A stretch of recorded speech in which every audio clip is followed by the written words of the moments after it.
আল্লাহ যদি তোমাকে সাহায্য করেন তবে কোন শক্তি তোমাকে তার উপরে জয়ী হতে পারবে না, কেউ তোমাকে তার থেকে ফিরাতে পারবে না। আর যদি আল্লাহ তোমাকে জিল্লতি দেন, যদি তোমাকে আল্লাহ পাক লাঞ্ছিত করেন, তোমাকে কেউ সম্মান দিতে পারবে না। দেখুন ইব্রাহিম আলাইহিস সালামকে নমরুদ আগুনের মধ্যে ফালাই দিবে।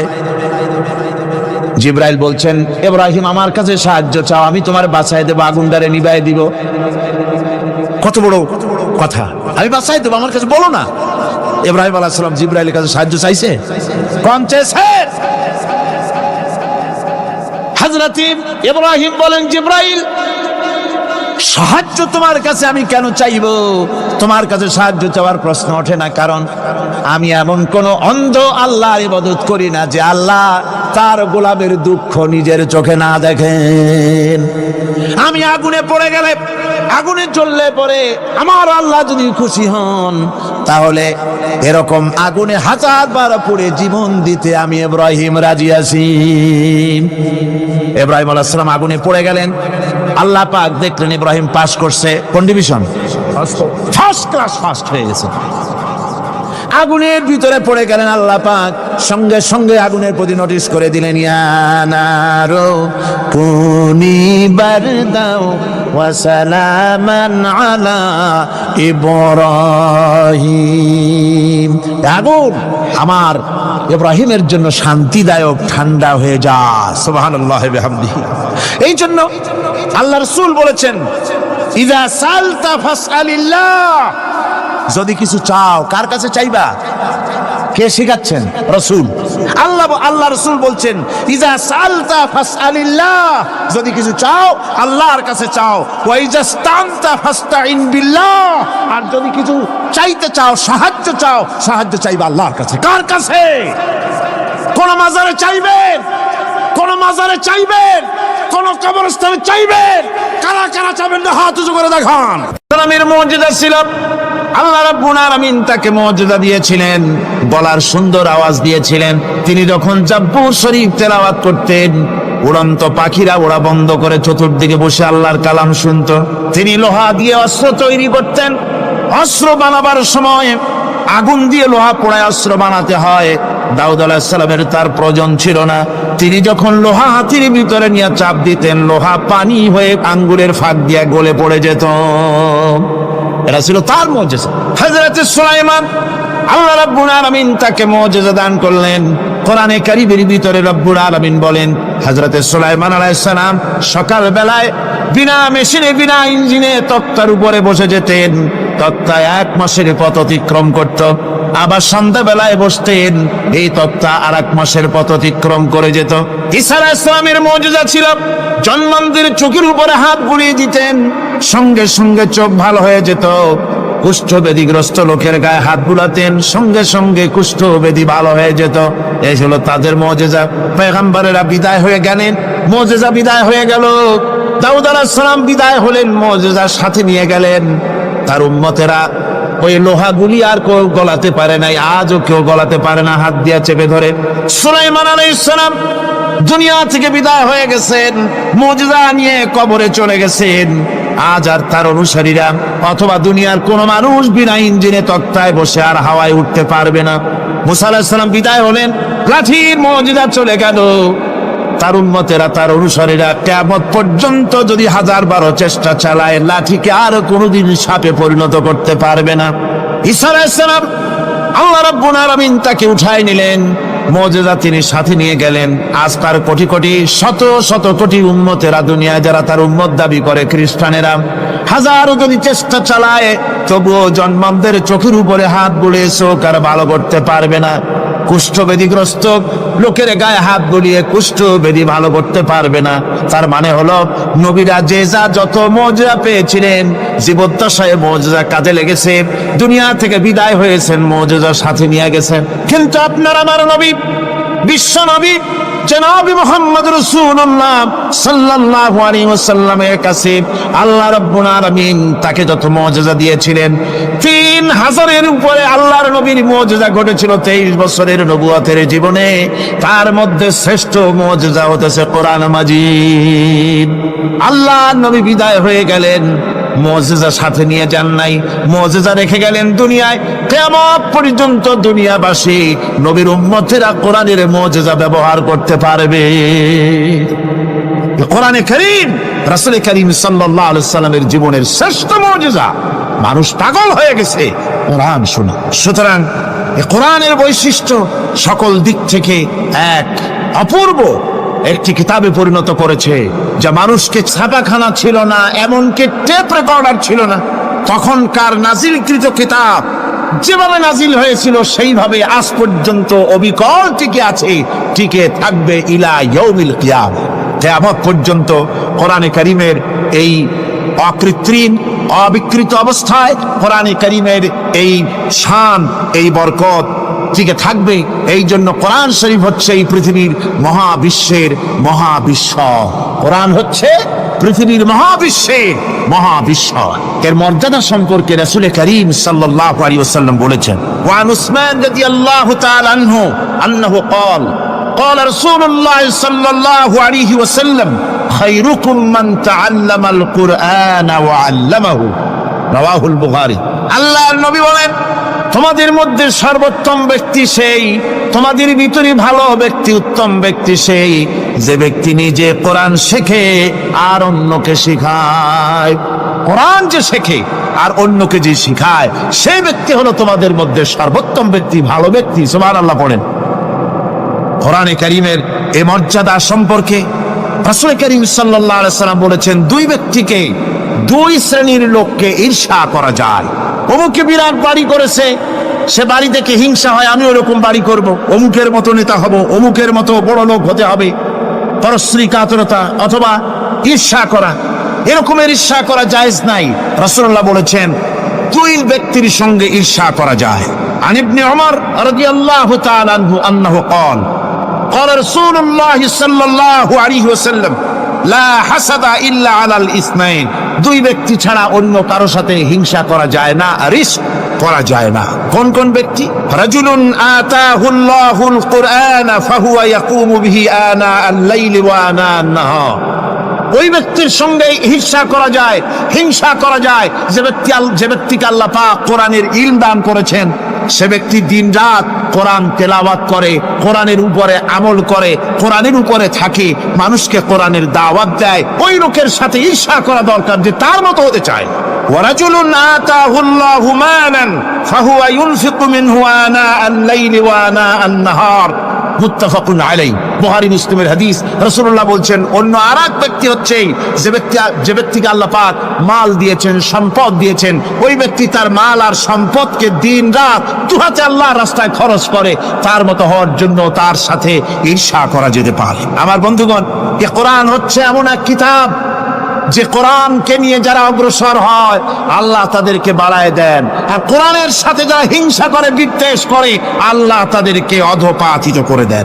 আন ওমর ইবনুল খাত্তাব রাদিয়াল্লাহু তাআলা আনহু আন্নাহু قال قال رسول الله صلى الله عليه وسلم ان الله يرفع بهذا الكتاب اقواما ويضع به آخرين রাওয়াহু মুসলিম।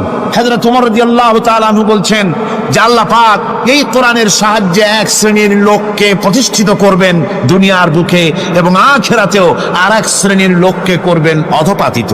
যারা কোরআনের সাথে বিরোধিতা করবে, তারা যদি হিরো হয়, আল্লাহ তাদেরকে জিরো বানাবেন। কি বানাবেন? জোরে কোন কি বানাবেন? জিরো বানিয়ে দিবেন। আর কোরআনকে নিয়ে যারা আগ বাড়ে, তারা যদি জিরো হয়, আল্লাহ পাক তাদেরকে কি বানায় দেন? কোরআনের সাথে বিরোধিতা আজকের নতুন কিছু নয়, আবহমান কাল থেকে কোরআনের সাথে চলছে বিরোধিতা। বিশ্বকবি, কবি সম্রাট আল্লামা ইকবাল, আল্লাহ তাকে জান্নাতুল ফেরদাউস নসিব করুন, সবাই বলুন আমিন। আল্লামা ইকবাল বলেছেন, সতীজা কর রহা হ্যায় আসল সে টাইম রোজ, সতীজা কর রহা হ্যায় আসল সে টাইম রোজ, চরাগে মুস্তাফা বি সে শরারে বুলহবিস।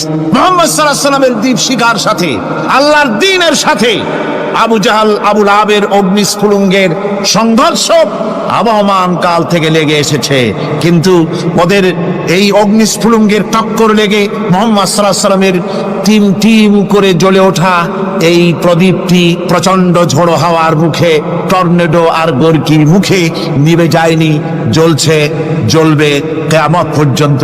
এটাকে নিভাবার ক্ষমতা বিশ্বের কোনো মানুষের নাই। ফু দিয়ে কেউ যদি নিভাতে চায়, চেহারা শুদ্ধ, মাথা শুদ্ধ, পুড়ে ছাই হয়ে যাবে, কোরআনের আলোকে নির্বাপিত করতে পারবে না।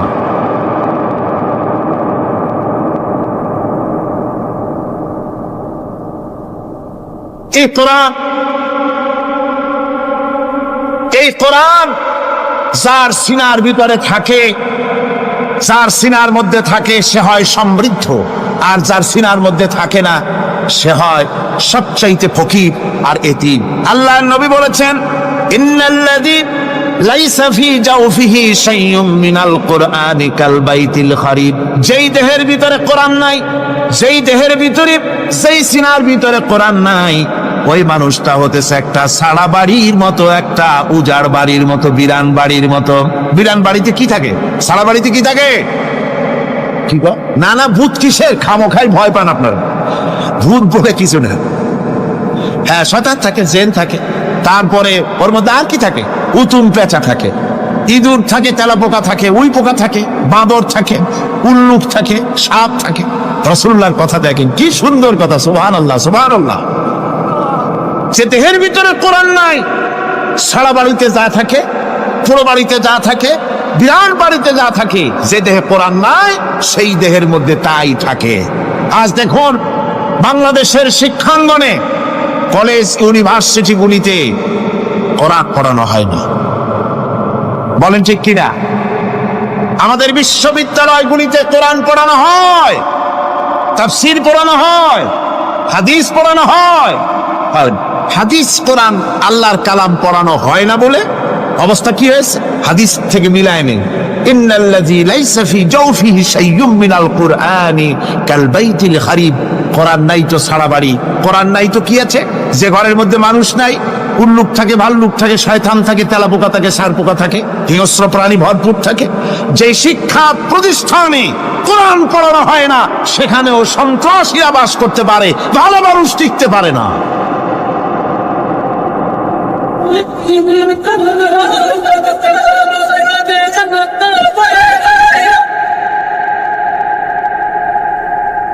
এই জন্য কোরআন যেখানে পড়া হয় না সেটা কবরের তুল্য, কোরআন যেখানে তেলাওয়াত হয় না সেটা কিসের তুল্য?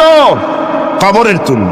আল্লাহর নবী বলেছেন, আনাবি হুরায়রা রাদিয়াল্লাহু তাআলা আনহু আন্নাহু ক্বাল قال رسول الله صلى الله عليه وسلم لا تجعلوا بيوتكم مقابر رواه مسلم।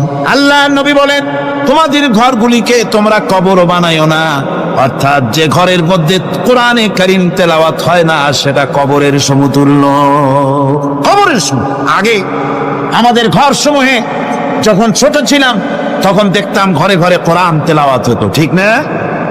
প্রত্যেকটা ঘরের জানালা দিয়া সকালবেলা আওয়াজ আসতো, আউযু বিল্লাহি মিনাশ শাইতানির রাজীম, বিসমিল্লাহির রাহমানির রহিম। তেলাওয়াতের আওয়াজ ভেসে আসতো। আজ আর এই অবস্থা নাই। আজ ভদ্রলোকের বাড়ির সামনে দিয়ে হেঁটে যাবেন, সকালবেলা কিসের তেলাওয়াত? জনমের ঘুম ঘুমায়, পাইকারি দরে ঘুমায়, ফজরের নামাজ নাই। শহরের অবস্থা, অধিকাংশ বাড়িতে ফজরের নামাজ হয় না। ডিসেন্টিনার মাধ্যমে, আগে তো শুধু বাংলাদেশের ছবি, ডিসেন্টিনার মাধ্যমে সারা পৃথিবীর শয়তানি আর বদমাশি ঘরে বসে গেলা যায়। উপকারিতা এবং অপকারিতা দুটোই আছে। নিউজ দেখা যায়, সাথে সাথে আবার নিউজের সাথে আরো বাজে কিছু দেখা যায়। এগুলো দেখতে দেখতে রাত শেষ হয়ে আসে, ঘুমায় জনমের মতো, এক ঘুমে বেলা 9টা আর 10টা। কিসের ফজরের নামাজ আর কি এর কোরআন শরীফ তেলাওয়াত কর। এরপরে উঠলো 9-10টার সময়, উঠে তারপরে গানের মাস্টার এসে গেছে। তখন ইতিমধ্যেই গানের মাস্টার এসে গেছেন। কি দুর্ভাগ্যজনক সত্য কথা। ইংরেজি যে টিচার পড়ান, অঙ্ক যে টিচার করান, সপ্তাহে 3 ঘন্টা পড়াবেন, বেতন 2500 টাকা।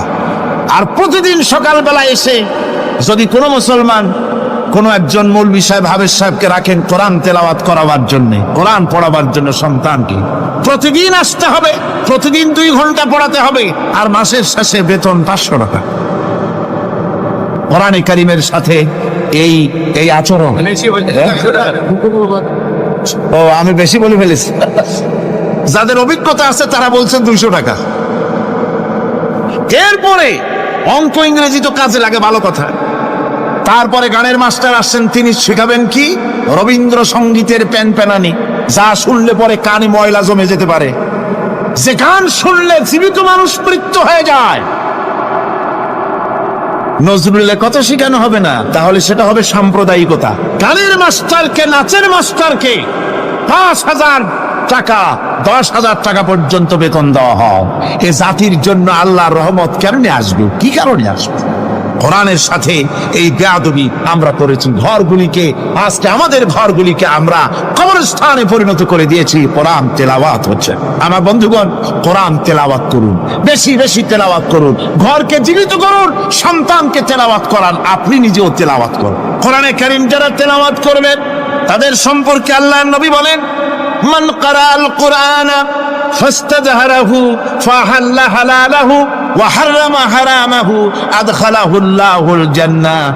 আল্লাহর নবী বলেন, যে ব্যক্তি কোরআন শরীফ তেলাওয়াত করবে এবং কোরআনের হালাল অনুযায়ী হালালকে মেনে চলবে, হারাম অনুযায়ী হারাম থেকে ফিরে থাকবে, এরকম কোরআনের উপরে যে তেলাওয়াত করবে আর আমল করবে, আল্লাহ রাব্বুল আলামিন কিয়ামতের দিন তাকে জান্নাতের ভিতরে প্রবেশ করাবেন।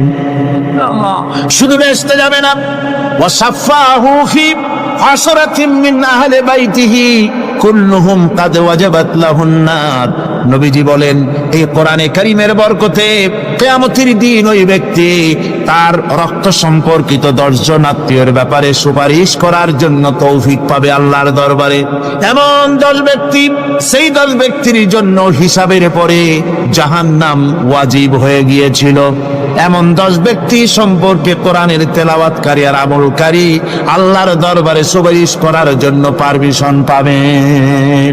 এমন নিয়ামত, সেই নিয়ামত থেকে আমরা বঞ্চিত হয়ে যাচ্ছি। আমি বলি না যে আপনারা কলেজ ইউনিভার্সিটিতে ছেলেদের পড়তে দিবেন না, আমি তা বলি না। তারা কলেজ ইউনিভার্সিটিতে বিলক্ষণ পড়াশোনা করুক, কিন্তু তাদেরকে কোরআন শরীফ শিখান। লক্ষ লক্ষ টাকা খরচ করলেন ছেলের পেছনে, কিন্তু কোরআন শিখালেন না। আপনি মরে গেলে আপনার জানাজাটা পড়বে, এই তৌফিকও সে পেল। জানাজার ইমামতি তো দূরের কথা, জানাজার নিয়ত জানে না, পাক পবিত্রতা জানে না। বাপ মরে গেছে, সে তখন ছিল মার্কেটে, শুনলো বাপ মরছে, তাড়াতাড়ি জানাজায় শরীক হতে হবে। প্যান্টও পাক নাই, যেহেতু পেশাবের যখন বেগ এসেছিল দেওয়ালের পাশে দাঁড়াইয়া কাম সারছে, দোয়া মোছার কাম নাই, মাথায় টুপি নাই, নাক মোছা রুমাল ছিল পকেটে, রুমালটা মাথায় দিয়া দাঁড়ায় গেল। আল্লাহু আকবার। বাপের কপালে যা আছে তাই হোক। তারপরে বাপ মরে গেছে, কান্না শুরু করেছে। যেদিন মরছে সেদিন কাঁদতেছে, পরের দিন একটু মুখ মলিন কাঁদতে। নাম বল্টু মিয়া। তার আমার এক বন্ধু আছে, তার নাম শান্টু মিয়া। শান্টু মিয়া বলছে, মিয়া বল্টু কান্দো কেন? বাপ মরে গেছে। তা এগুলো বাঁচে নাকি? এগুলো মরেই যায়। আমার একটা ছিল, ওটাও মরছে। চিরকাল কারো বাপ থাকে, সুতরাং এত মন খারাপ কেন? আসো, ইন্ডিয়া থেকে ভালো একটা বই আসছে, সেটা দেখে এত আনন্দ পাবে। বাপ তো বাপ, 14 গোষ্ঠী মরলেও মনের দুঃখ মুছে যাবে। এরপরে বাড়ি এনে তাকে সিনেমার ছবি দেখানো হলো। ছবি সে দেখলো, ফেরার সময় বাপের কবরের কাছ থেকে যাওয়ার সময় দাঁড়িয়ে গেল ক্ষণিকের জন্য। আহারে বাপ, বিদায় হয়ে গেলা, কি দেব তোমার? কিছু তো নাই আমার কাছে, তাই সারা রাত ধরে যা কিছু দেখলাম এগুলি তোমার আমলনামায় দিয়ে গেলাম। জোরে কর নাউযুবিল্লাহ। আমি সমস্ত পিতাদেরকে বলতে চাই, সন্তানদেরকে কোরআন শিখান, কাজে লাগবে। কোরআন শিখালে কাজে লাগ। কোরআন শরীফ মুখস্থ করেন, বেশি করে মুখস্থ করেন কোরআনে কারীম, আপনার ফায়দা হবে। হযরত ওমর রাদিয়াল্লাহু তাআলা আনহু বর্ণনা করছেন যে রাসূল কারীম সাল্লাল্লাহু আলাইহি ওয়াসাল্লাম বলেছেন, ইউকালু লিসাহিবিল কুরআনি ইকরা ওয়ারাত্তিল কামা কুনতা তুরাত্তিলু ফিদ দুনিয়া। কিয়ামতের দিন জান্নাতীদেরকে, বেহেশতীদেরকে আল্লাহ রাব্বুল আলামিন বলবেন, কোরআন শরীফ তেলাওয়াত করো আর উপরের দিকে উঠতে থাকো। কোরআনে যেভাবে দুনিয়ার বুকে কোরআনে কারীম তুমি মুখস্থ করেছিলে, ধীরে ধীরে তেলাওয়াত করতে, ওইভাবে ধীরে ধীরে কোরআন তেলাওয়াত করো আর উপরের দিকে উঠতে থাকো। আল্লাহ পাক বলতে থাকবেন, উপরের দিকে ওঠো, তেলাওয়াত করো আর ওঠো। উঠতে উঠতে সেই জায়গায় গিয়ে তোমার তেলাওয়াত শেষ হয়ে যাবে, জান্নাতের ওই জায়গাটা তোমার জন্য বরাদ্দ হবে। আবু দাউদ শরীফের হাদিস। জান্নাতের ওই জায়গাটা তোমার জন্য বরাদ্দ হবে। এখন যাদের শুধু সূরা ইখলাস আর সূরা কাউসার মুখস্থ, তারা তো দুই পা আগাই বসে যাবে, উঠতে পারবেন না। বেশি বেশি মুখস্থ করেন, হাফেজে কোরআন হন অথবা হাফেজের মতো হন। বেশি বেশি মুখস্থ করেন সূরা ইয়াসিন, সূরা দুখান, সূরা রহমান, সূরা ওয়াকিয়া, সূরা মুজাম্মিল, যে সমস্ত সূরা, বেশি সূরা আল আরাফ, সূরা কাহাফ, সূরা মারিয়াম ইত্যাদি মুখস্থ করেন। কিয়ামতের দিন কাজে লাগবে। জান্নাতের অত উঁচায় উঠতে পারবেন। হাফেজে কোন জায়গায় যাবে? সুবহানাল্লাহ ওয়া বিহামদি। 30 পারা কোন যার সিনার ভিতরে, জান্নাতের কোন জায়গাটা আল্লাহ তাকে বরাদ্দ করবেন। সুবহানাল্লাহ সুবহানাল্লাহ। কোরআনে কারীমকে মুখস্থ করুন, বেশি করে মুখস্থ করুন। কোরআনে কারীমকে বেশি করে তেলাওয়াত করুন।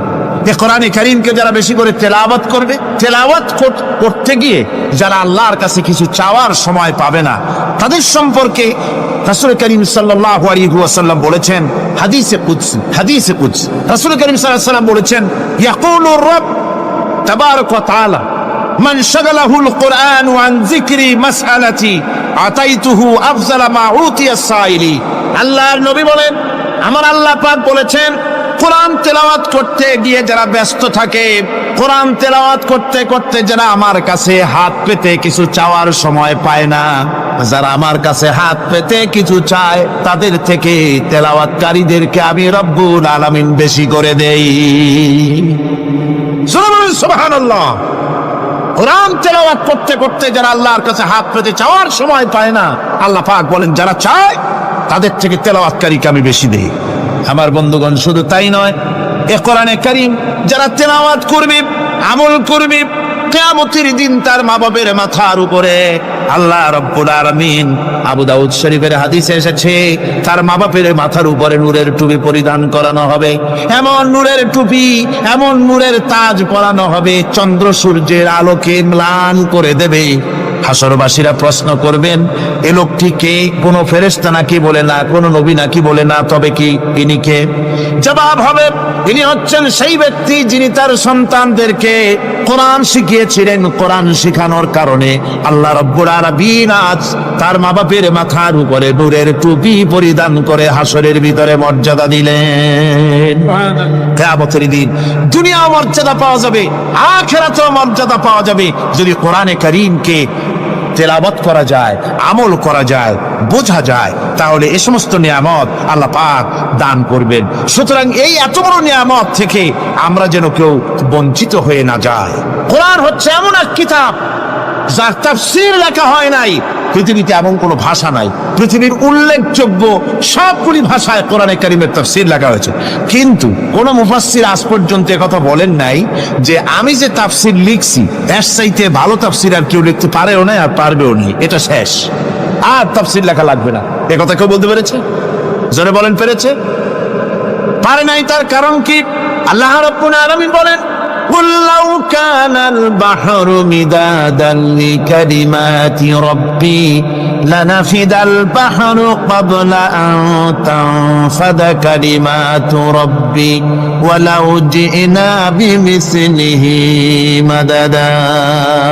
আল্লাহ পাক বলেন, নবী আপনি বলুন, আমার রবের কথাগুলি লেখার জন্য যদি সমুদ্রের পানিগুলি, সমুদ্রের সমস্ত পানিগুলি যদি কালিতে পরিণত হয়ে যায়, আর আমার রবের কথাগুলি যদি লেখা শুরু হয়ে যায়, আমার রবের কথাগুলি লেখার পূর্বে সমস্ত সমুদ্রের পানিগুলি শেষ হয়ে যাবে, তারপরে যদি আবার সমুদ্র ভরে দেওয়া হয়, আরো যদি লেখা হয়, তবুও আমার রবের কথা লেখা শেষ হবে না।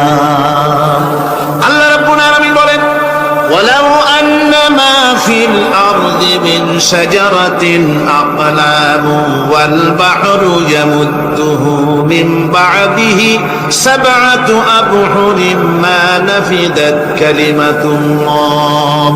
আল্লাহ রাব্বুল আলামিন বলেন, মা নাফিদাত কালিমাতুল্লাহ, আল্লাহ পাক বলেন 7টা সমুদ্রের পানি যদি একত্রিত করা হয়, 7টা সমুদ্রের পানি যদি এক জায়গায় করা হয়, এই পানিগুলি যদি কালিতে পরিণত হয়ে যায়, আর পৃথিবীর সমস্ত গাছগুলি যদি কলমে পরিণত হয়ে যায়, ওই গাছগুলি দিয়ে যদি ওই পানির কালি দিয়ে আমার প্রভুর কথা, আল্লাহ রাব্বুল আলামিনের কোরআনের কথা যদি লেখা শুরু হয়ে যায়, লিখতে লিখতে সমস্ত পানিগুলি গাছগুলি শেষ হয়ে যাবে, আল্লাহ পাকের কালামের ব্যাখ্যা লেখা শেষ হবে না। মা নাফিদাত কালিমাতুল্লাহ, আল্লাহর কথা লেখা শেষ হবে না। এত বড় বিরাট আজিম কিতাব আল্লাহ পাক আমাদেরকে দান করেছেন, সুবহানাল্লাহ করেন। এই কিতাবের এত বড় গুরুভার আল্লাহ রাব্বুল আলামিন বলেছেন, লাউ আনজালনা হাযাল কুরআন আলা জাবালিন লারাআইতাহু খাশিআন মুতাসাদ্দিআন মিন খাশিয়াতিল্লাহ। আমি যদি এই কোরআনকে পর্বতের উপরে নাযিল করতাম, তাহলে তুমি দেখতে পেতে আমার ভয় ভীত সন্ত্রস্ত হয়ে পাহাড়গুলো চূর্ণ বিচূর্ণ হয়ে যেত। এত বড় আসিফ কিতাব আমি তোমাদেরকে দান করেছি, যার গুরুভার বহন করতে কেউ রাজি হয়নি।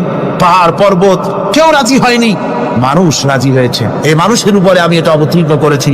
গোটা বিশ্ববাসীর সামনে এই কিতাব আমি দিয়েছি তোমাদেরকে, এর দ্বারা হেদায়েত তোমরা গ্রহণ করবে। কিয়ামতের দিন আল্লাহর এই বিরাট নিয়ামত আমাদেরকে দান করলেন, আমরা এই নিয়ামতের নাশকর করেছি। অর্থাৎ এই কোরআনকে আমরা ব্যবহার করেছি, সঠিকভাবে করি নাই, বেঠিকভাবে করেছি। প্রথম দিন দ্বিতীয় দিন আমি বলেছি কোরআন শরীফকে শুধু তাবিজ তুমারের জন্য, শুধু সওয়াবের জন্য তেলাওয়াত করেছি। আসলে শুধু সওয়াবের জন্য তো আসেনি কোরআন। কোরআন বুঝতে হবে, আমল করতে হবে, তবে না শান্তি পাবো।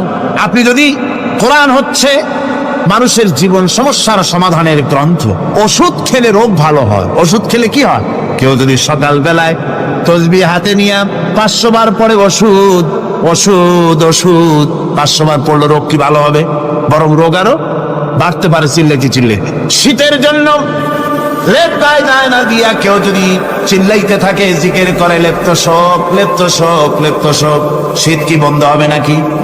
পানির পিপাসায় ছটফট করে মানুষ যদি চিল্লায় পানি পানি পানি পানি পানি, পানির পিপাসা আরো বাড়বে। তাহলে কি বোঝা গেল? পিপাসা লাগলে পানি পান করতে হবে, শীত লাগলে কম্বলটা গায়ে দিতে হবে, রোগ হলে ওষুধটা খেতে হবে, তাহলে সব সমস্যার সমাধান হবে। অনুরূপ ভাবে আমরা শুধু কোরআনে কারীমকে তেলাওয়াত করি সওয়াবের নিয়তে, তার হুকুমগুলি জীবনের উপরে আমল করি না বলে আজকের জীবন আমাদের বিপর্যস্ত হয়েছে। ব্যক্তিতে, পরিবারে, রাষ্ট্রে শান্তি নাই, কোথাও শান্তি নাই এই কারণে। আর কিয়ামতের দিন রাসূল আসামি করবেন তাদেরকে যারা কোরআন অমান্য করেছে। রাসূল হবেন বাদী। বাদী হবেন কে? যারা বলেন কে বাদী হবে? রাসূল। আসামি হবে কারা? যারা কোরআন ছেড়ে দিয়েছে। আল্লাহ রাব্বুল আলামিন বলেন, وقال الرسول يا رب إن قوم اتخذوا هذا القرآن مهجورا। কিয়ামতের দিন রাসূল আল্লাহর দরবারে ফরিয়াদ করবেন, আয় আমার রব, আয় আমার আল্লাহ তাআলা, এই সমস্ত লোকগুলি তোমার কালামকে, তোমার কোরআনকে অপ্রয়োজনীয় জিনিস বলে তারা পরিত্যাগ করেছিল। কোরআনকে অপ্রয়োজনীয় মনে করেছে, কোরআনের সাথে ঠাট্টা করেছে, বিদ্রুপ করেছে। কোরআন শিক্ষা ভিক্ষার ঝুলি, শেখার বুলি মনে করেছে। কোরআনের কোনো মূল্য দেয় নাই, কোরআনের কোনো দাম দেয়নি, কোরআনের সাথে ঠাট্টা করেছে, কোরআনের আইনের সাথে ঠাট্টা করেছে, বিদ্রুপ করেছে। আমাদের দেশে শিক্ষাবিদ, চিন্তাবিদ, বুদ্ধিজীবী নাম ধরনের নামধারী এক শ্রেণীর লোকেরা কোরআনের সাথে সরাসরি বেয়াদবি করেছে। আহমদ শরীফ বলেছে পরকাল নাই, আল্লাহ বলছেন পরকাল আছে। আর আহমক, আহমদ তো না, ওটা কি?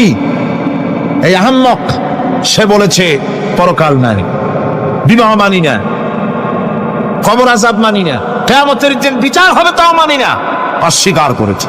এটাকে নিয়ে ঠাট্টা করেছে। আহমদ শরীফ লিখেছেন নিজে যে আল্লাহ বলতে কেউ নাই, মানুষ তাকে চিন্তা করে সৃষ্টি করেছে, স্রষ্টা বলতে কেউ নাই। তারপরে আর একটা মেয়ে লোক, আমি ওটার নাম নিতে ঘৃণা বোধ করি, এটি হচ্ছে চরম ধর্মদ্রোহী, রাষ্ট্রদ্রোহী, নাস্তিক, জাহান্নামের কীট, ডাস্টবিনের আবর্জনা। এই মেয়ে লোকটি বলেছে, তার বইতে লিখেছে বেহেশত হচ্ছে এক অসভ্য উদ্যান, কোরআন শরীফে আল্লাহ পাক বলেছেন আমলে সালেহ যারা করবে, নবীরা, ওলিরা, সিদ্দিকিন, সোহাদা সব যাবে জান্নাতে। আর সেই জান্নাতকে এই হাবিসা, এই নিকৃষ্ট ধর্মদ্রোহী, রাষ্ট্রদ্রোহী মহিলা, এই সে বলেছে বেহেশত হচ্ছে এক অসভ্য উদ্যান। পৃথিবীর অতৃপ্ত বহুগামী পুরুষেরা তাদের থাকার জায়গা হবে ওই বেহেশতের মধ্যে। জোরে কর নাউজুবিল্লাহ। এই মেয়ে লোকটি সমগ্র নারী জাতির কলঙ্ক। ভারত বাংলাদেশের শ্রেষ্ঠ শত্রু ভারত এই শয়তানকে পয়সা দিয়া পুষতেছে। কলকাতায় দাওয়াত দিয়ে আনন্দ পুরস্কার দিয়েছে। সে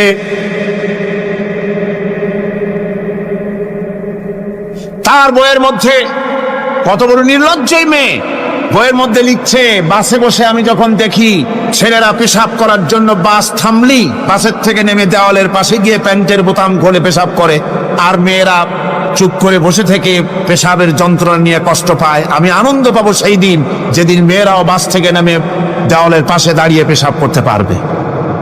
এটা কি একটা মানুষ? জানোয়ার, অসভ্য জানোয়ার একে জন্ম দিয়েছে, আল্লাহ ভালো জানে। আমার বন্ধুগণ, তার অসভ্যতার শেষ নাই। কোরআন নিয়ে ঠাট্টা করেছে, বলেছে আমার মা রাতের বেলায় ঝুলে ঝুলে সূরা ইয়াসিন পড়ে, আমি চিন্তা করি যে কত বাজে কাম করতেছে সে। বলছে আল্লাহ পাক কোরআনের মধ্যে পুরুষকে বেহেশতের হুরিদের কাঁচা মাংসের লোভ দেখাইয়া, মদ খাওয়াবার লোভ দেখিয়ে তাদেরকে নামাজ রোজা করার জন্য বাধ্য করতেছে। বেহেশতে কি শরাব, বেহেশতে কি মদ পান করানো হবে? না, বেহেশতে মদ পান করানো হবে না। মদ তো নাপাক জিনিস। আল্লাহ পাক বলছেন বেহেশতে পান করানো হবে। ওয়াসাকাহুম রাব্বুহুম শারাবান তাহুরা।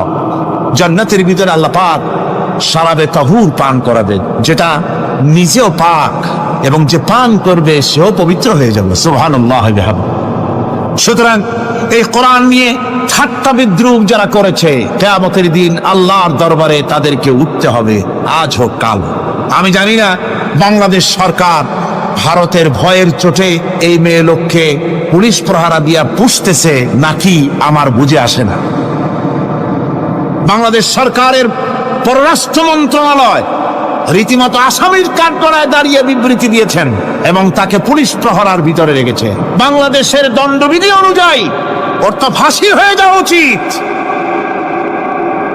কোরআনের বিরুদ্ধে কথা বলেছে, আল্লাহর কোরআন নিয়ে ঠাট্টা করেছে। আমার বন্ধুগণ, কিয়ামতের দিন যখন এরা উপস্থিত হবে আল্লাহর দরবারে, আল্লাহ রাব্বুল আলামিন কোরআনের সাথে যারা ঠাট্টা করেছে, বিদ্রুপ করেছে, কোরআনের আইনকে নিয়ে যারা ঠাট্টা বিদ্রুপ মজাক উড়াইছে, কিয়ামতের দিন তাদেরকে বলা হবে ওয়াকিলাল ইয়াউমা নানসাকুম কামা নাসিতুম লিকা ইয়াউমিকুম হাদা। কিয়ামতের দিন আল্লাহ রাব্বুল আলামিন কোরআনের ঠাট্টাকারী, কোরআনের বিদ্রুপকারী, কোরআনের আইনের অমান্যকারীদেরকে বলবেন আমি আজকে তোমাদের ভুলে গেলাম, যেমন করে তোমরা এই দিনে আমার সঙ্গে সাক্ষাৎকারের কথা ভুলে গিয়েছিলে। তোমরা যেমন আমার আজকের এই কিয়ামতের দিনের কথা যারা ভুলে গিয়েছিলে, আজকে আমিও তোমাদেরকে ভুলে গেলাম। এরপরে কি হবে? ওয়ামা ওয়াকুমুন নার ওয়ামা লাকুম মিন নাসিরিন। আল্লাহ পাক বলেন এরপরে এদের জায়গা হবে জাহান্নাম, আর এদের সাহায্যকারীও কেউ থাকবে না, জাহান্নামে চিরকাল থাকতে হবে। এটা এই জন্য যে তারা আল্লাহর কোরআনের সঙ্গে ঠাট্টা করেছে, বিদ্রুপ ঝুলে, এই জন্য নয়। কি জন্য নাজিল হলো? এবার উদ্দেশ্য শুনুন। আল্লাহ পাক বলেন আর রহমান আল্লামাল কোরআন, আল্লাহ রাব্বুল আলামিন তিনি হলেন এমন দয়াবান, এমন রহমান, যিনি কোরআন শিখালেন। কি কারণে শিখালেন? কোরআন নাজিলের উদ্দেশ্য কি? আল্লাহ পাক বলেন, ইন্না আনজালনা ইলাইকাল কিতাবা বিল হাক্কি লিতাহকুমা বাইনান নাসি বিমা আরাকাল্লাহ। আল্লাহ পাক বলেন, এই কিতাব আমি আপনার প্রতি অবতীর্ণ করেছি এই জন্যে যাতে করে আপনি আল্লাহর প্রদর্শিত এই বিধান অনুযায়ী মানুষের উপরে বিচার ফয়সালা করতে পারেন। মানুষের উপরে আইন চলবে আল্লাহ। কার আইন? জোরে বলেন, কার আইন? আলা লাহুল খালক ওয়াল আমর, সৃষ্টি যার, আইন চলবে কার? আল্লাহ পাক বলেন, এই জন্য নাজিল করলাম, কোরআন নাজিল করেছি যাতে করে কোরআনের আইন দিয়ে বিচার ফয়সালা করতে পারেন, সেই জন্যই কোরআন নাজিল করলাম। আসলে আল্লাহ নবীর এই পৃথিবীতে আগমনের উদ্দেশ্য ওটাই ছিল। হুয়াল্লাযী আরসালা রাসূলাহু বিল হুদা ওয়া দীনিল হক লিইয়ুযহিরাহু আলাদ দীনি কুল্লিহি ওয়া কাফা বিল্লাহি শাহীদা। আল্লাহ রাব্বুল আলামিন বলেন, আমি আমার রাসূলকে দ্বীনে হক, সত্যের বিধান সহকারে দুনিয়ায় প্রেরণ করেছি। লিইয়ুযহিরাহু আলাদ দীনি কুল্লিহি, আয় লিইয়ুগলিবাহু আলা সাইরিল আদিয়ান, সমস্ত আদিয়ানে বাতিলের উপরে আমার দিনকে বিজয়ী করে দেওয়ার জন্য আমি রাসূলের কাছে কিতাব সহকারে তাকে অবতীর্ণ করেছি। এ দায়িত্ব শুধু মুহাম্মদ সাল্লাল্লাহু আলাইহি ওয়াসাল্লামের ছিল না, দুনিয়ার উপরে আল্লাহর দিন কায়েম করা, আল্লাহর বিধান অনুযায়ী মানুষের বিচার ফয়সালার দায়িত্ব শুধু মুহাম্মদ সাল্লাল্লাহু আলাইহি ওয়াসাল্লামের ছিল না, সমস্ত নবীদের ছিল। কাদের ছিল? সব নবীদের ছিল। ফাবাসাল্লাহুন নাবিয়্যিনা মুবাশশিরিনা মুনযিরিন ওয়া আনজালা মাআহুমুল কিতাবা বিল হাক্কি লিয়াহকুমা বাইনান নাস। আল্লাহ পাক বলেন, সমস্ত নবীদের কাছে আমি কিতাব অবতীর্ণ করেছি এই জন্য যে তারা সহজ এবং সোজা পথে যারা চলতে চায় তাদেরকে তিনি সুসংবাদ দিবেন, আর বাঁকা পথে যারা চলবে তাদেরকে তিনি জাহান্নামের ভীতি প্রদর্শন করবেন। আর আমি তার উপরে যে কিতাব অবতীর্ণ করেছি, এই কিতাব দিয়ে জনগণের উপরে বিচার ফয়সালা করবে। আইন চলবে আল্লাহর কিতাব দিয়ে। আইন চলবে কি দিয়ে? আল্লাহর কিতাব দিয়ে। আল্লাহর কিতাব অনুযায়ী জনগণকে পরিচালিত করবেন। এই জন্য আমি এই কোরআনকে নাজিল করেছি, অতীত এই কিতাবগুলি নাজিল করেছি। কুল ইয়া আইয়ুহান নাসু ক্বাদ জাআকুমুল হাক্কু মির রাব্বিকুম। আল্লাহ পাক বলেন, নবী আপনি বলে দেন, আপনি বলুন, হে মানব সকল, আল্লাহর পক্ষ থেকে তোমাদের জন্য মহাসত্য এসেছে। এই মহাসত্য যদি অনুসরণ করো তোমাদের জন্য কল্যাণকর হবে। ওমান দাল্লা ফাইন্নামা ইয়াদিল্লু আলাইহা, আর যদি কোরআনকে অমান্য করো, আল্লাহর কিতাবকে অমান্য করো, তাহলে তোমাদের জন্য অকল্যাণ হবে। আজ আপনারা বলেন, আল্লাহর কিতাবের আইন কি আমাদের দেশে চলে? কোরআনের আইন কি চলে? চলে না। কোরআনের আইন চলে না। আমরা কি খুব শান্তিতে আছি? খুব আরামে আছি? শ্রমিকরা তাদের শ্রমের মূল্য পায়, কৃষক তার উৎপাদিত পণ্যের সঠিক দাম পায়, নারী তার সতীত্বের মর্যাদা পায়। জনগণ কি আরামে ঘুমাতে পারে? না, জনগণ রীতিমতো দুবেলা পেট পুরে সমস্ত জনগণ খেতে পারে। এর একমাত্র কারণ হচ্ছে কোরআনের আইনকে অমান্য করা হয়েছে। ভালো করে কান পেতে শুনুন, আল্লাহ রাব্বুল আলামিন কোরআনে কারীমের মধ্যে পরিষ্কার করে বলেছেন, ওয়া মান লাম ইয়াহকুম বিমা আনজালাল্লাহু ফাউলাইকা হুমুল কাফিরুন। যারা নাকি আমার দেওয়া বিধান অনুযায়ী, কোরআন অনুযায়ী যারা বিচার ফয়সালা করে না, ফাউলাইকা হুমুল কাফিরুন, ফাউলাইকা হুমুজ জালিমুন, ফাউলাইকা হুমুল ফাসিকুন। যারা আমার দেওয়া বিধান অনুযায়ী বিচার ফয়সালা করে না, তারা কাফির, তারা জালিম, তারা ফাসিক। সুতরাং এর ভিতরে এই জুলমের মধ্যে জালিমদের অন্তর্গত, ফাসিকদের অন্তর্গত হয়ে বাংলাদেশের বহু মুসলমান, পৃথিবীর বহু এলাকার মুসলমান এর মধ্যে লিপ্ত হয়ে আছে। কোরআনের আইন চালু না করলে পরে, কোরআনের আইন না মানলে পরে জালিম হতে হবে, কাফির হতে হবে, ফাসিক হতে হবে। অর্থাৎ যতখানি না মানবে ততখানি এই বিশেষণে বিভূষিত হতে হবে। এক শ্রেণীর লোক আছে যারা বলে বেড়ান ধর্ম আর রাজনীতি আলাদা। বলেন কিনা? জোরে বলেন, বলে কিনা? ধর্ম আর রাজনীতি আলাদা। তারা বলেন আমরা ধর্ম নিরপেক্ষ থাকতে চাই। তারা কি থাকতে চায়? ধর্ম নিরপেক্ষ থাকতে চায়। কোরআনে কারিমে এই ধর্ম নিরপেক্ষবাদীদের ব্যাপারে কোরআন কি বলছে শুনুন। আল্লাহ রাব্বুল আলামিন বলেন, আলাম তারা ইলাল্লাযীনা ইয়াজউমুনা আন্নাহুম আমানু বিমা উনজিলা ইলাইকা ওয়া মা উনজিলা মিন ক্বাবলিক। আল্লাহ পাক বলেন, হে নবী, তুমি কি সেই সব লোকদেরকে দেখেছ যারা দাবি তো করে যে আমরা আল্লাহর উপর ঈমান এনেছি আর এই কিতাবের উপর ঈমান এনেছি, এর পূর্বে যত কিতাব নাজিল হয়েছে সেসব কিতাবের উপরেও ঈমান এনেছি। ধর্ম নিরপেক্ষবাদীরা তারা তো বলে না যে আল্লাহ মানি না, কোরআন মানি না, এ কথা বলে না, ওটা বলে না। কি বলে? সেই বলা কথাটি আল্লাহ এখানে অনেক আগে বলে রেখেছেন। ওরা বলে যে আমরা অবশ্যই আল্লাহকে মানি, আল্লাহর কিতাব মানি, এর পূর্বে যত কিতাব নাজিল হয়েছে সেগুলোও মানি, তবে ইউরিদুনা আইয়াতাহাকামু ইলাত তাগুত, তারা চায় তাদের জীবনের সমস্ত সমাধান সমস্যার জন্য তাগুতের কাছে যেতে চায়। তাগুতকে, আল্লাহকে বাদ দিয়ে তারা যেতে চায় কোথায়? তাগুতের কাছে। জোরে বলেন, কিসের কাছে যেতে চায়? তাগুতের কাছে। তাগুত বলে কারে? তাগুত বলা হয় যে নিজে আল্লাহর আইন মানে না এবং অপরকেও আল্লাহর আইন অমান্য করতে বাধ্য করে, তাকে বলা হয় তাগুত। ওরা বলে ধর্ম আর রাজনীতি আলাদা। কোরআন মানি কিন্তু কোরআনের আইন মানি না। ওরা কোরআন মানে ঠিকই, বলে যে কোরআন মানি, কিন্তু কোরআনের আইন মানে। তাহলে এ মানি বলার অর্থটা কি? এর মূল্যটা কোথায়? কোরআন যদি মানো তো কোরআন বলেছে সুদ খেও না, আমাদের দেশে সুদ চলছে না। কোরআন বলেছে বিবিকে পর্দায় রাখো, পর্দায় কি রাখা হচ্ছে? কোরআন বলেছে ওজনে কম দিও না, তা কি মানা হচ্ছে? কোরআন বলেছে আমার আইন দিয়ে দেশ শাসন করো, তা কি করা হচ্ছে? সুতরাং ধর্মনিরপেক্ষ মতবাদ যেটা, এই মতবাদটা কোরআনের দৃষ্টিতে কুফরি মতবাদ।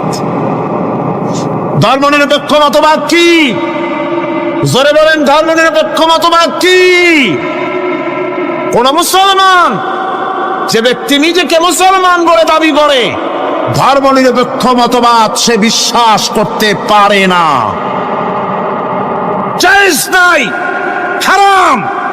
আফাতুমিনুনা বিবাদিল কিতাব ওয়া তাকফুরুনা বিবাদ, তোমরা কোরআনের কিছু অংশকে মেনে নিবে আর কিছু অংশকে করবে অস্বীকার। এটা যদি করো দুনিয়ার জীবনে পাবে দুনিয়ার জীবনে জিল্লতি আসবে, লাঞ্ছনা আসবে, আর কিয়ামতে পাবে জাহান্নামের শাস্তি। সুতরাং ধর্মনিরপেক্ষ মতবাদের অর্থ তারা বলে যে ধর্মহীনতা নয়, আসলে কিন্তু ধর্মনিরপেক্ষ মতবাদের অর্থই হলো ধর্মহীনতা। ঠিক কিনা কন? জোরে বলেন ঠিক কিনা? এই ধর্মনিরপেক্ষ মতবাদ আমাদের দেশের জন্ম হয় নাই, এর জন্ম হয়েছে ইউরোপ সভ্যতায়। প্রাচীন ইউরোপ সভ্যতায় এর জন্ম হয়েছিল, সেখান থেকে তার আন্ডা বাচ্চা ভারতে এসেছিল। ভারত থেকে এই আন্ডা বাচ্চার কিছু অংশ 1972 সালে তদানীন্তন সরকারের মাথার উপরে ভারত চাপিয়ে দিয়েছিল। সেই ধর্মনিরপেক্ষ মতবাদ 1972 সনের সংবিধানে লেখা হলো, কিন্তু 1982 সনে যখন সংবিধান আবার অ্যামেন্ডমেন্ট করা হলো, তখন ধর্মনিরপেক্ষতার কপালে ঝাঁটা মেরে বিদায় করা হয়েছে। বাংলাদেশে ধর্মনিরপেক্ষ মতবাদ চলতে পারে না। ধর্মনিরপেক্ষ মতবাদের কথা আমাদের দেশে তারাই বলে যারা 72 সনে ক্ষমতায় ছিলেন। তারা ধর্মের সাথে কি ব্যবহার করেছেন আমরা ভুলে যাই নাই, আপনারা ভুলে গেছেন। 1972 সনে দেশের সমস্ত বিশ্ববিদ্যালয়ের মনোগ্রাম থেকে ইকরা বিস্মি রাব্বিকাল্লাযী খালাক রাব্বি জিদনি ইলমা, কোরআনে কারীমের আয়াতকে বিদায় করে দেওয়া হয়েছিল। শাসনতন্ত্রের শিরোনামে বিসমিল্লাহকে গ্রহণ করা হয় নাই। শুধু তাই নয়, কোরআনে কারীম সেখানে তেলাওয়াত করা হয় তখনকার সময় রেডিওতে, টেলিভিশনে, ওই 72 থেকে 3 বছর। এবং এখনো সেই দলটি মিটিং করতে গিয়ে, কোনো জায়গায় কিছু করতে গিয়ে, আগে কোরআন শরীফ, তারপরে গীতা, তারপরে বাইবেল, এগুলি হচ্ছে মুনাফিকের লক্ষণ। কিসের লক্ষণ? যেখানে সেই টেবিলে, যেই মঞ্চে কোরআন তেলাওয়াত হয়, বাইবেল গীতা পড়া হারাম, পড়া হতে পারে না। কোরআনের চাইতে শ্রেষ্ঠ কিতাব আল্লাহর দুনিয়া আছে? সমস্ত কিতাবকে রাত করেছে কোরআন। হযরত ওমর রাদিয়াল্লাহু তাআলা রাসূল করিম সাল্লাল্লাহু আলাইহি ওয়াসাল্লামের কাছে গিয়ে তাওরাতের একটা পাতা পড়তেছি। হযরত আবু বকর রাদিয়াল্লাহু তাআলা সেখানে চলে এলেন। এসে দেখেন রাসূল করিম সাল্লাল্লাহু আলাইহি ওয়াসাল্লামের চেহারা মোবারক লাল হয়ে গিয়েছে গুসায়। হযরত আবু বকর বললেন, ওমর তুই যদি এর থেকে মরে যেতিস, তুই যদি এর থেকে মরে যেতিস, তুই যদি এর থেকে মরে যেতি। তিনবার বললেন। হযরত ওমর শিউরে উঠলেন, হতচকিত হয়ে উঠলেন। আবু বকর আমাকে মরার কথা বলছেন কেন? তিনি তাকিয়ে দেখেন রাসূল করিম সাল্লাল্লাহু আলাইহি ওয়াসাল্লামের চেহারা মোবারক গোসায় লাল হয়ে। হযরত ওমর বলছেন, ইয়া রাসূলুল্লাহ, আমার এবং আমার পিতা মাতার জীবন আপনার কদম মোবারকে উৎসর্গ হয়ে যায়। আমি অপরাধ করেছি, কি অন্যায় করেছি হুজুর আমাকে? হুজুর বলছেন, ওমর তুমি যে তাওরাতের পাতা আমার সামনে পড়তেছ, এই তাওরাত যার উপরে নাজিল হয়েছিল, সেই মুসা আলাইহিস সালাম যদি আজকে বেঁচে থাকতেন, তাহলে আমার উম্মতের ভিতরে শামিল হয়ে যাওয়া তার জন্য ফরজ হয়ে যেত। অতীতের সমস্ত কিতাবকে রদ করা হয়েছে, সমস্ত শরিয়াতকে বন্ধ করা হয়েছে। সুতরাং কোন মুসলমানের প্ল্যাটফর্মে যেখানে কোরআন তেলাওয়াত হয়, বেদ, বাইবেল, গীতা পড়া হারাম সেখানে। এই মুনাফিকরা তাও করে থাকে। আমার মুসলমান ভাইয়েরা, নজরুল ইসলাম কলেজের ইসলাম শব্দ বাদ দিয়ে নজরুল কলেজ করা হয়েছিল। সলিমুল্লাহ মুসলিম হলের মুসলিম শব্দ বাদ দিয়ে শুধু সলিমুল্লাহ হল করা হয়েছিল। তার মানে ধর্ম এদের কলিজায় আগুন জ্বালিয়ে দেয়।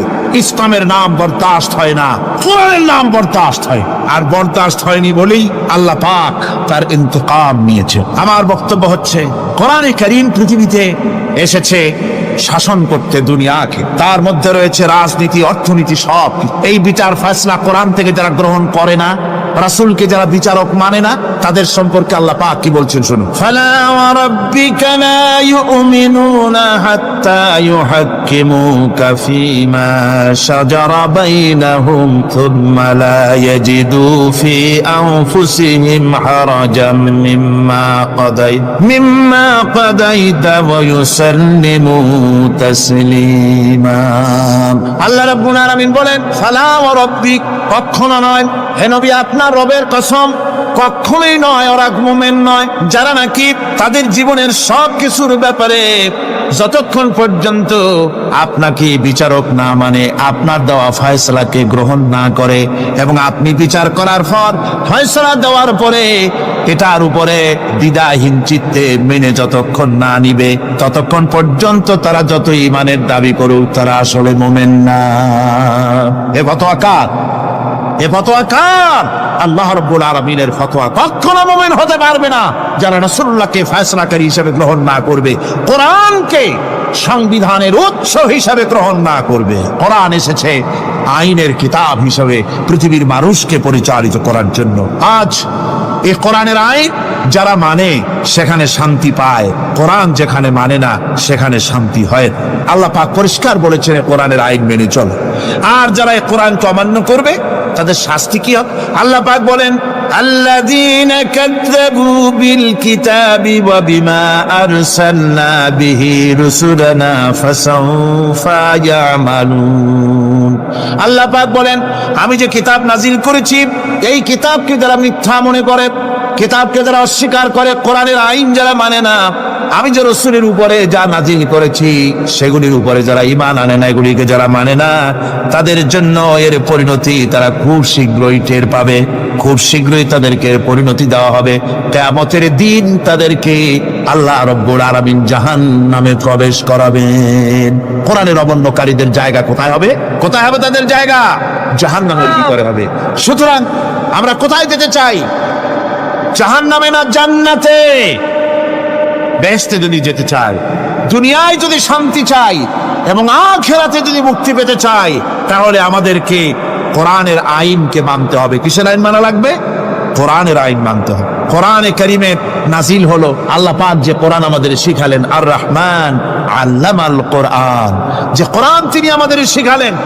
এই কোরআন নাজিলের পদ্ধতি ছিল মদিনা এবং মক্কা। রাসূলের মক্কি জিন্দেগিতে কিছু নাজিল হয়েছে, আর মদনী জিন্দেগিতে নাজিল হয়েছে কিছু। মক্কা শরীফে যেগুলি নাজিল হয়েছে সে সূরাগুলো ছিল তাওহীদ, রিসালাত এবং আখিরাতের উপরে নির্ভর করে।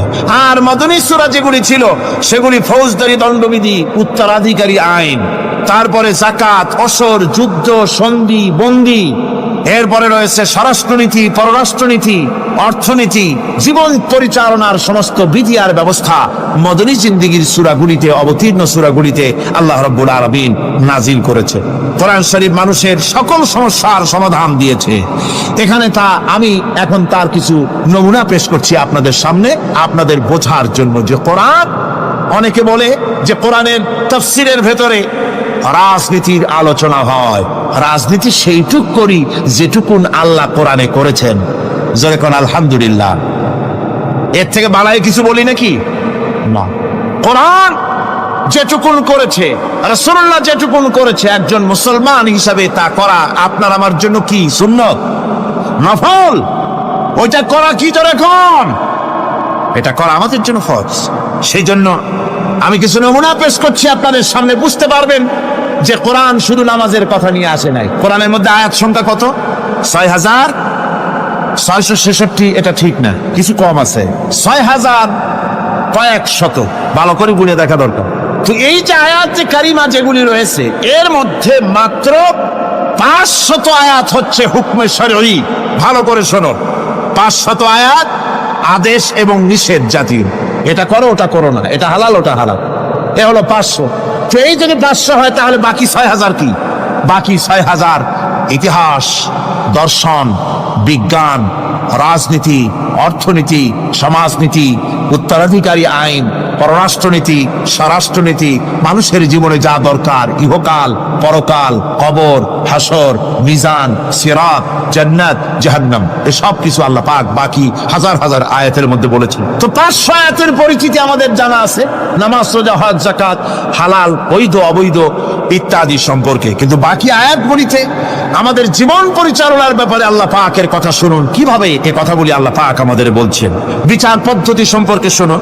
কোরআন যে বিচার পদ্ধতি আমাদেরকে দিয়েছেন, নিরঙ্কুশ ন্যায় বিচারের কথা কোরআন বলেছে।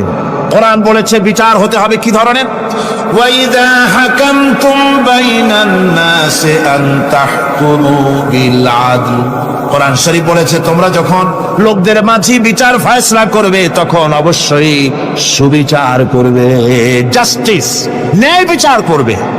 এই ন্যায় বিচার করতে গিয়ে তোমার সামনে যদি বিজাতীয় কোনো লোক আসামি হয়ে দাঁড়ায়, অমুসলিম, তখন বিচারটা কিভাবে করবে?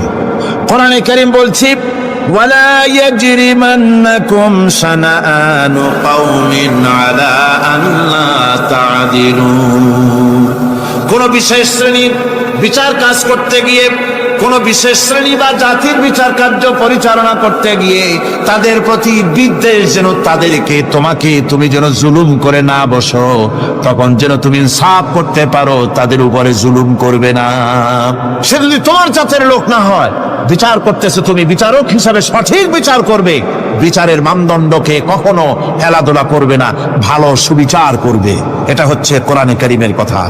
আর আত্মীয় স্বজনের বিচার সম্পর্কে বলা হচ্ছে যে তোমরা বিচার নিয়ে, সুবিচার নিয়ে তোমরা দাঁড়াও, দণ্ডায়মান হও সুবিচার নিয়ে। মুসলমানেরা তোমরা যখন বিচার করবে, তখন এই বিচার করতে গিয়ে ওয়ালাউ আলা আনফুসিকুম আবিল ওয়ালিদাইনে ওয়াল আকরাবিন, সে যদি তোমার নিজের বিরুদ্ধেও যায় বিচার, তা যদি তোমার সন্তান সন্ততি, ভাই ব্রাদার, মা বাপ ইত্যাদির বিরুদ্ধেও যদি চলে যায়, ইয়াকুন গানিয়ান আও ফাকিরান, যদি সে গরিব হয়, যদি সে ধনীও হয়, বিচারের বেলায় কোনো রকম তারতম্য করবে না, আপন হোক পর হোক, বিচার করতে হবে সঠিক। এটা কার কথা? আল্লাহর। জোরে বলেন, কার কথা? পৃথিবীর কোন ধর্মগ্রন্থে কথা বলেছে? পৃথিবীর কোন জাতি কথা বলেছে? কোরআন বলেছে এই সুবিচারের কথা। সুবিচার করতে হবে, বিচারের বেলায় খবরদার আপন পর এবং কোন ধর্মের লোক এই চিন্তা করতে যেও না। কোরআনে কারীমের রয়েছে, কোরআনে কারীমের মধ্যে রয়েছে ফৌজদারি দণ্ডবিধি, জুডিশিয়াল ল, ফৌজদারি দণ্ডবিধি। এখানে একটা কথা বলে নিতে হয়, আল্লাহর আইন, মূল কথাটা কি? আল্লাহর আইন। আল্লাহর আইনের কথা শোনা মাত্রই এক শ্রেণীর লোকেরা মনে করে আল্লাহর আইন মানেই হলো হাত কাটা, আল্লাহর আইনের অর্থই হলো গলা কাটা, আল্লাহর আইনের অর্থই হলো দৌড়া মারা। এটা একটা বাজে কথা। আল্লাহ পাকের আল্লাহ কি এইরকম একটা বদমেজাজি দারোগার মতো আল্লাহ, যে মানুষ পাইলেই খালি পিটাবে আর হাত কাটবে? একটা কথা হইল হাত কাটা, গলা কাটা। এটা কখন সুবিচার প্রতিষ্ঠিত হয়ে যাবে, খাওয়া পড়ার গ্যারান্টি মিলবে, তারপরে যদি কেউ চুরি করে দৃষ্টান্তমূলক শাস্তি দাও হাত কেটে। এর আগে না, মদিনা মুনাওয়ারায় হযরত ওমর রাদিয়াল্লাহু তাআলা আনহুর সময় অনাবৃষ্টির কারণে দুর্ভিক্ষ দেখা দিয়েছিল। তখন হযরত ওমর জাস্টিসদেরকে, ম্যাজিস্ট্রেটদেরকে ডেকে তারপরে দেয় পিঠে, আগে দেয় না। মানুষের খাওয়া পড়া, শিক্ষা, চিকিৎসা, বাসস্থান সবটার গ্যারান্টি দেওয়া হয়। মদিনায় যখন এই গ্যারান্টি এসে গেল, চোরের হাত কাটা আইন মক্কায় নাজিল হয় নাই, নাজিল হয়েছে মদিনা মুনাওয়ারায় রাসূলের মদনী জিন্দেগিতে। কোন সময়? যখন রাসূলুল্লাহ প্রেসিডেন্ট। রাসূলুল্লাহ কি যারে কোন রাসূলুল্লাহ কি রাষ্ট্রপতি, পুরুষ হোক আর নারী হোক, এখন উভয়ের হাত কেটে দাও। দৃষ্টান্তমূলক শাস্তি হোক, যাতে করে এই চুরি আর না কেউ না করে। পেটে খাবার আছে, চাকরি আছে, ওষুধ আছে, শিক্ষা আছে, থাকার মতো জায়গা আছে, এখন চুরি করো কেন? তাহলে বোঝা যাবে এটা নেশায় পরিণত হয়েছে। কি হয়েছে? নেশা। তখন তো আর চোরকে বসায় সেলুট মারা আর যাবে না, এখন হাতটা কাটিয়া একটা শাস্তি দিয়ে দাও। আমাদের দেশে কিন্তু চোরের হাত কাটা আইনের ব্যাপারে কোনো চোরের আজ পর্যন্ত মিছিল করে না। বাংলাদেশের কোন ছোট ছোট চোর, যেমন তাল চোর, বেল চোর, কচু চোর, ছাতি চোর, জুতা চোর, আরো যত ছোট ছোট চোর, এই সব চোরেরা কি কোনোদিন মিছিল করেছে যে চোরের হাত কাটা আইন মানি না, মানবো না? বলেছে কেউ? বলেন। কিন্তু এই আইনের বিরুদ্ধে সোচ্চার কারা? কোন চোরেরা? নিশ্চয়ই ছোট চোরেরা নেই, বড় চোর যারা তাল বেল চুরি করে না, বরং কলমের খোঁচা দিয়া সরকারের, জনগণের লক্ষ কোটি কোটি টাকা পকেটস্থ করেন মেহেরবানি করে। ওইসব তারা মনে করেন যদি এই আইন চালু হয়ে যায় তাহলে তালচোর বেলচোরের তো কোনো ক্ষতি নাই, ইসলামী রাষ্ট্র চালু হলে পরে তো সকলের পেটে ভাত আসবে, ওই তাল বেল আর চুরি করা লাগবে না, তাদের তো সুবিধা। কিন্তু মুসিবতটা তো আমাদের হবে। বেশি খাইয়া খাইয়া জিব্বা পুরু হয়ে গেছে, এখন ওই বেশি খাইতে না পারলে বদভ্যাস চালু হয়ে যাবে। চুরি করতে যখন যাইবে তখন এই আইন তো বিসমিল্লাহ হবে আমাদের দিয়া। এই জন্য ওনারাই বিরোধিতা করেন চরম ভাবে। আর ইসলামের সব আইনের সাথে বিরোধিতা করার জন্য বাংলাদেশে যতগুলি পত্রিকা বেরিয়েছে তার মধ্যে শীর্ষস্থানে রয়েছে ভারতের রায়ের টাকায় পরিচালিত নিকৃষ্ট আবর্জনা পত্রিকা আজকের কাগজ।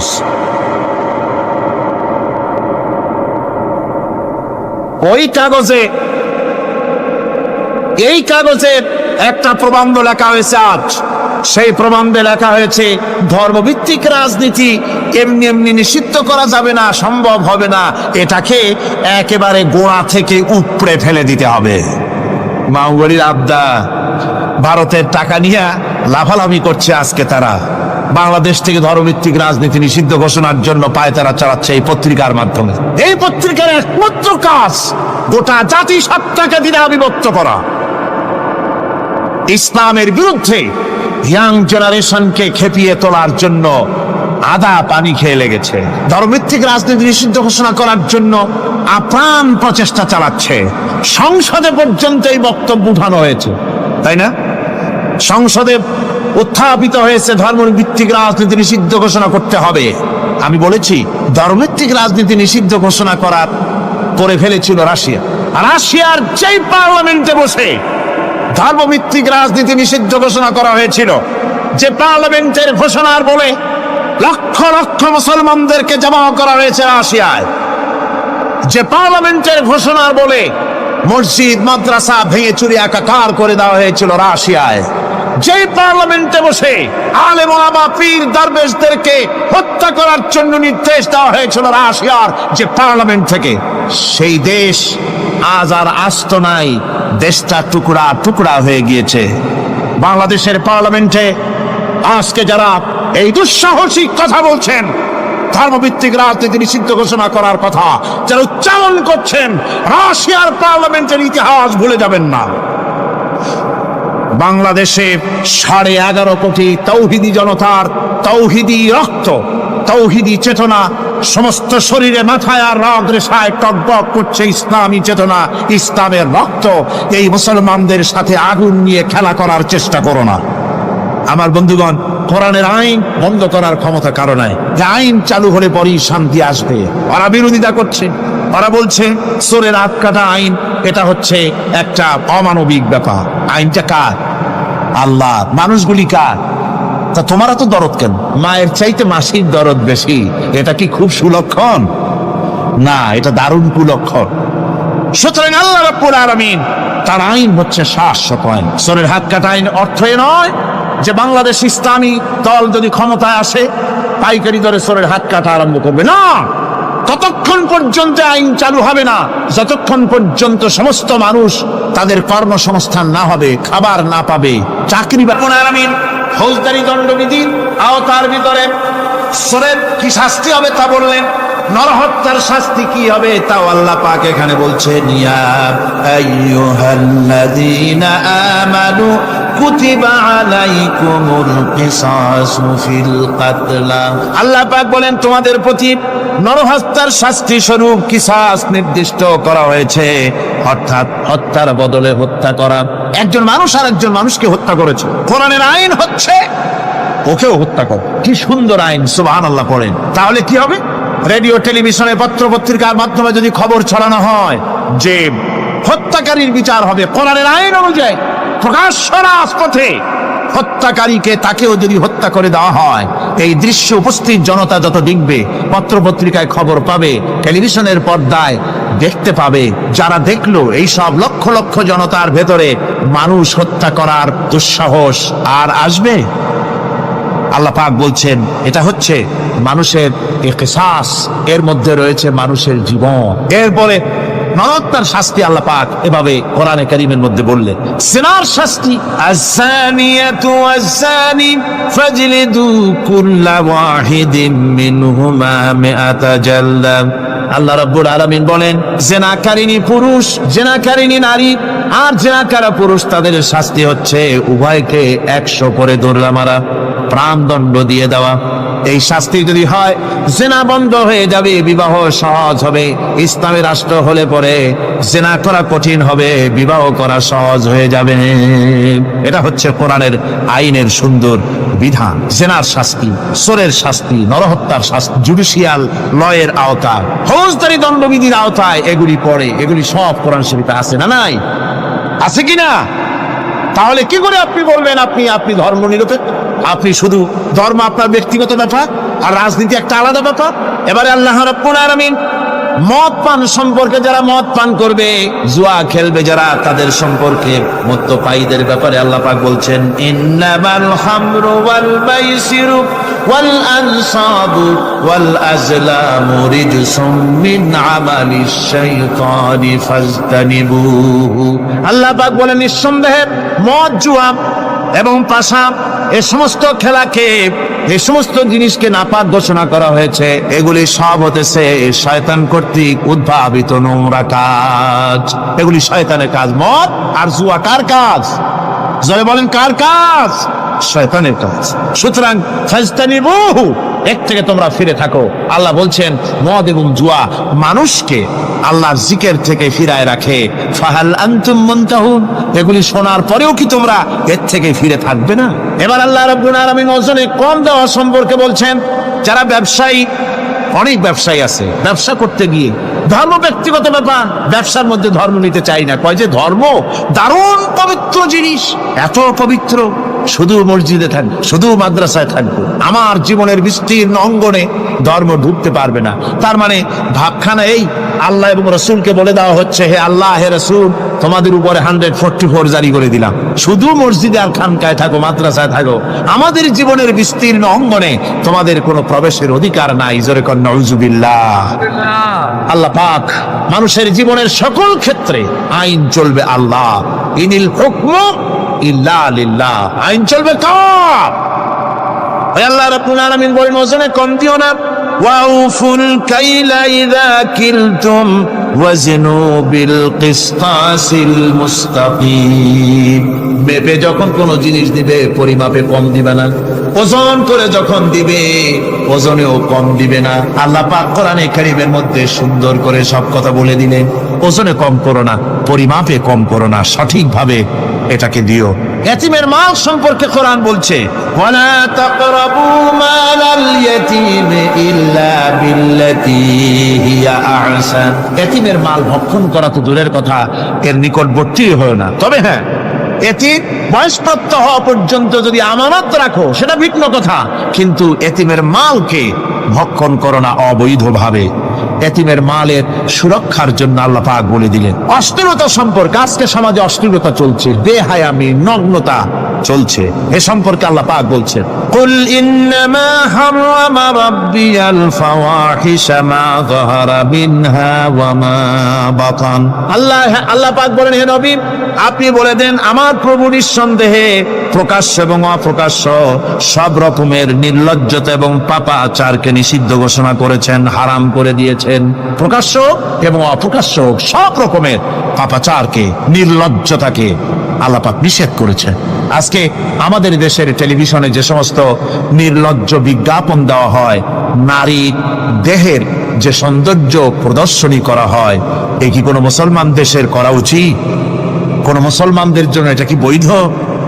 আজ নির্লজ্জতা বেহায়ামি ছড়িয়ে পড়ছে চতুর্দিকে। আল্লাহ পাক নিষেধ করছেন, হারাম করে দিয়েছেন। প্রকাশ্য অপ্রকাশ্য সব রকমের নির্লজ্জতা আল্লাহ পাক হারাম করেছেন। সুদ সম্পর্কে আল্লাহ পাক বলছেন, ওয়াহাল্লাল্লাহুল বাইআ ওয়া হারামার রিবা। আল্লাহ পাক বলেন, আমি সুদকে হারাম করেছি আর ব্যবসাকে করেছি হালাল। ব্যবসা করো, ব্যবসার মধ্যে বরকত আসবে। সুদ দিও না, সুদ দিও না।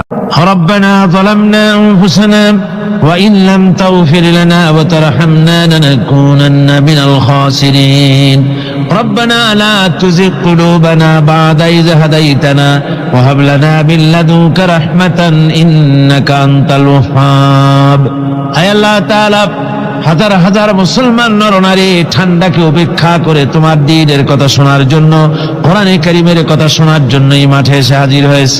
আল্লাহ তুমি দয়া করে মেহেরবানি করে আলোচনার সওয়াবটুকু হুজুরে পুরনূর সাল্লাল্লাহু আলাইহি সাল্লামের রূহ মোবারকে পৌঁছে দাও।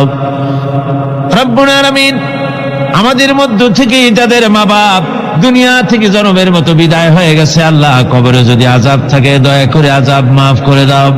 আল্লাহ আমাদের মা বাপের উপরে তোমার রহমত নাজিল করো। রব্বিরহামহুমা কামা রাব্বায়ানি সগীরা রব্বিরহামহুমা কামা রাব্বায়ানি সগীরা। হে আল্লাহ রাব্বুল আলামিন, এই মাহফিলে যত লোক আছি আমরা, কার কোন ব্যাধি আছে, রোগ আছে, আমরা তুমি ভালো করে জানো। আমাদের প্রত্যেকের ব্যাধিকে তুমি শিফায়ে আজলা দান করে দাও।